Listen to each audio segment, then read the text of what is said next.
Hello friends, good morning, welcome back to my channel পারন্তে ব্লগে তোমাদেরকে অনেক স্বাগত নিয়ে আজকে নতুন একটা ব্লগ শুরু করছি। আশা করি তোমরা সবাই ভালো আছো, আমরাও সবাই ভালো আছি।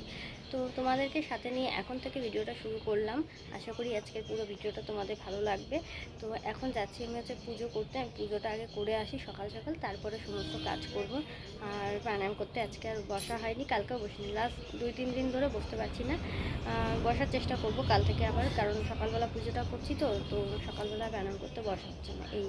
তো চলো পুজোটা করে আসি। ঘরটা মোছা হয়ে গেছে, বেলার দিকে আবার আরেকবার মুছবো, কারণ আজকে একটুখানি ঝুল ঝাড়ার ইচ্ছা আছে। কারণ আজকে যেহেতু শুক্রবার, তো আজকে ভালো দিন, কালকে বৃহস্পতিবার ঝাড়তে পারিনি, আজকে ঝাড়বো ভাবছি। তো দেখা যাক কতদূর কী করতে পারি। ঘরটার অনেক ঝুল পড়ে গেছে, পরিষ্কার করা খুব দরকার। তো দেখা যাক কী করা যায়। পুজোটা তো আগে করে আসি, তারপর খাবো। এখনও খাইনি, পুজো করে এসে তারপরে খাবো। আর মা ওদিকে ভাত বসিয়ে দিয়েছে, আর কি রান্না হবে সেটা যাই না, দেখি জিজ্ঞাসা করি কী করবে না করবে। পুজো দেওয়া কমপ্লিট হয়ে গেছে, আর মা এদিকে ভাত বসিয়েছে, ভাত হয়ে গেছে, এখন ডাল বসিয়েছে।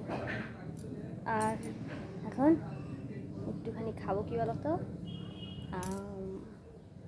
এইটুকু একটা টুকরো নিয়েছি, বেশি নেওয়ার সাহস পাই না, যদি টক হয় তাই। হয়ে গেছে,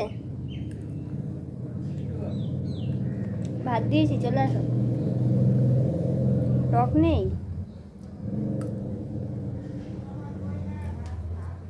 একদমই টক নেই, তো শুধুই খাওয়া যাচ্ছে। বাহ, আম দিয়ে ডাল করেছিল কালকে, ওই জন্য ডালটা টক হয়নি। ওই আমগুলো টক না। কী অবস্থা, বাড়িতে গাছ থাকতে আম কিনে এনে ডাল খেতে হচ্ছে, এই তো অবস্থা। কী আর করবো। চলো আর একটু খাইয়ে, হেভি খেতে। চলো পরে আসছি। যে কি করবে বলো রান্না? আজকে রান্না করব ডাল, পটল ভাজা, আর চিচিঙ্গা ভাজা, আর হচ্ছে আমের চাটনি। আমের চাটনিও করবা? হ্যাঁ, ওরে বাবারে। আর আমের চাটনি আর কলমি শাক ভাজা। আচ্ছা, তাহলে তো অনেক কিছুই হচ্ছে। তো ভাত তো হয়ে গেছে, এখন এখানে বসিয়েছে ডাল, তাই তো? এখানে ডালটা সেদ্ধ হয়ে গেছে। ডাল, হ্যাঁ, ডাল সেদ্ধ। ডাল তো সেদ্ধ হয়ে গেছে, কাটা দিতে হবে। ডাল, পটল ভাজা, চিচিঙ্গা ভাজা, শাক ভাজা, আমের চাটনি। সেই সব ঠিক আছে। আমি তাহলে আর একটু করে আম খেয়ে নিই, আমটা টক না, আর একটা নিয়ে নিলাম। চলো একটা খাই। এখানে এই যে আম ছুলে রেখেছে, চাটনি করবো। তো আমি এখন বসে পড়েছি চিচিঙ্গাগুলো কাটতে, কারণ আজকে চিচিঙ্গা ভাজা হবে। কাটবো না আমি, খালি জাস্ট এরকমভাবে খোসাগুলো একটুখানি চেঁচে দেবো, তারপরে ভালো করে ধুয়ে দেবো, মা টুকরো করে কেটে নেবে। তো আর একটু পরে আবার জল চলে আসার সময় হয়ে গেছে, তো সেই জন্য যেটুকু সময় পাচ্ছি আর কি, ওইটুকু সময়ের মধ্যে আমি বললাম যে দাও ওগুলো, আমি তাড়াতাড়ি করে দিই।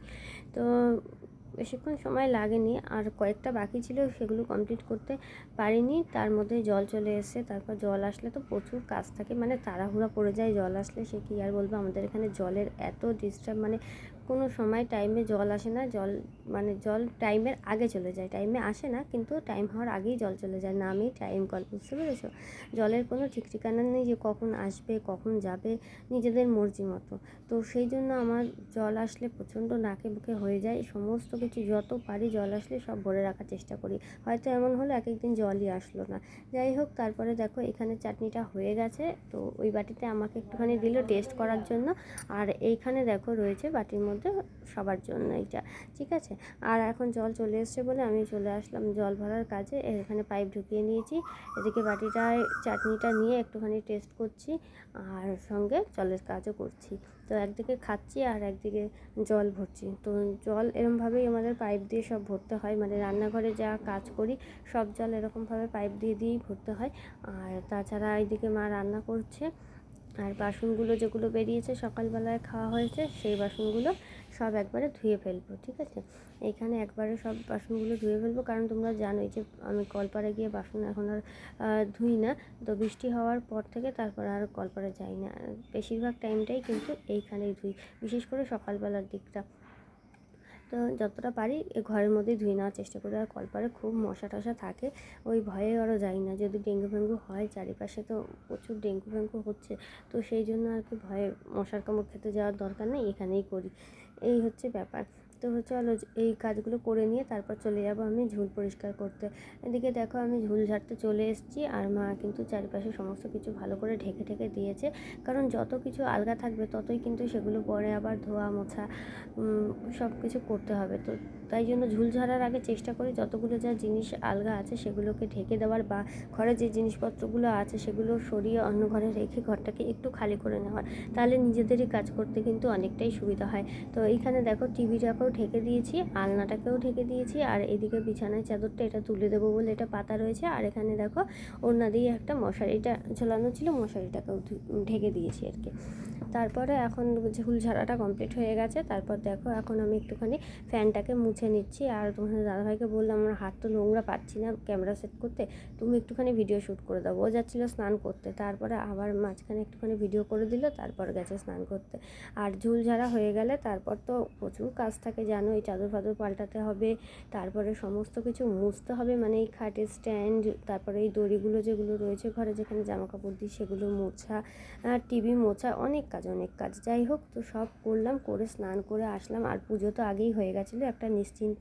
তারপর চলে এসেছি সন্ধ্যাবেলায়। দেখো এখন এই বাসনগুলো যে ধুয়ে দিয়েছিলাম সেগুলোকে এখন ভালো করে শুকনো কাপড় দিয়ে মুছে নিচ্ছি, কারণ স্টিলের বাসন তো না হলে জং পড়ে যায়। আর এগুলো সব ঠাকুরের বাসন, এগুলো সব এই ঘরে শোকেসের মধ্যে নিচের পাটটা যে সেইখানে সব ঠাকুরের বাসনগুলো আলাদা করে রাখা থাকে, অন্য জায়গায় কিন্তু রাখি না। সবসময় ঠাকুরের বাসনগুলো আমি আলাদা করেই রাখি। আর এইখানে দেখো সব মুছে দিয়ে একদম ফ্যান চালিয়ে দিয়েছি যাতে ঝাঁটাঝাট করে এক্ষুনি শুকিয়ে যায়। আসলাম কারণ এতক্ষণ লাইভ ছিল, লাইভ করছিলাম, তো সেই জন্য আর আসা হয়নি। তো আজকে আবার খেয়ে দিয়ে সমস্ত কাজকর্ম সেরে তারপর লাইভ করেছি। তো চলো আজকে ভিডিওটা শেষ করে দিই। আজকের ভিডিওটা এইটুকুই থাক, ভালো লাগলে লাইক কমেন্ট শেয়ার করতে ভুলো না, চ্যানেলটা সাবস্ক্রাইব করে দিয়ে আমার পাশে থেকে দেখা হচ্ছে নেক্সট ব্লগে খুব তাড়াতাড়ি। সবাই ভালো থেকো আর সুস্থ থেকো। আর তোমরা একদম কমেন্ট করছো না, একটুখানি বেশি বেশি করে প্লিজ সবাই কমেন্ট করো। তোমরা বেশি বেশি করে কমেন্ট করলে আরও ভিডিও বানাতে উৎসাহ পাবো। তো প্লিজ সবাইয়ের কাছে রিকোয়েস্ট করলে একটুখানি সবাই এসে একটা লাইক করে দিয়ে যাও আর একটা করে কমেন্ট করে দিয়ে যাও, ঠিক আছে? চলো টাটা আজকের মতো।